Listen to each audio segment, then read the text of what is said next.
ഇനി അഭിമാനത്തോടൊപ്പം ആത്മവിശ്വാസവും. മികവാർന്ന സേവനങ്ങൾ കൊണ്ട് ഓരോ ആഘോഷവും ധന്യമാക്കി. ലനോറ, പാണ്ടിക്കാട് റോഡ്, വണ്ടൂർ. ലളിതമായ മാസത്തവണകളിലൂടെ സ്വർണം സ്വന്തമാക്കാൻ അനുപമ സ്വർണ്ണനിധി 2023 ഇന്ന് തന്നെ അംഗമാകൂ. Anupama gold gallery, gold and diamond, Edavanna, Thiruvali.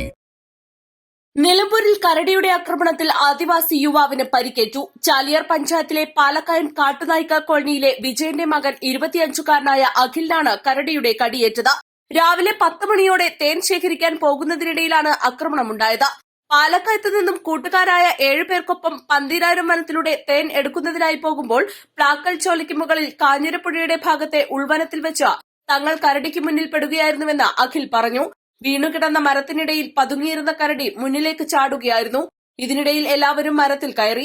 മരത്തിൽ കയറുന്നതിനിടെ തന്റെ കാലിൽ കടിക്കുകയായിരുന്നു. പിടിവിടാതെ വീണ്ടും മരത്തിന്റെ മുകളിലേക്ക് തന്നെ കയറിയതിനാലാണ് രക്ഷപ്പെട്ടതെന്നും അഖിൽ പറഞ്ഞു. കാലിൽ നിന്നും രക്തം വാർന്നുപോയി. കൂട്ടുകാർ 5 കിലോമീറ്ററോളം കാട്ടിലൂടെ തന്നെ എടുത്തുകൊണ്ട് നടന്നാണ് ആഢ്യൻപാറ ചെക്ക് ഡാമിന് സമീപം എത്തിച്ചത്. തുടർന്ന് വാഹനത്തിൽ നിലമ്പൂർ ജില്ലാശുപത്രിയിൽ എത്തിച്ചു. നിലമ്പൂർ ജില്ലാശുപത്രിയിൽ ചികിത്സയിലാണ് അഖിൽ ഇപ്പോൾ. East live, Nilambur.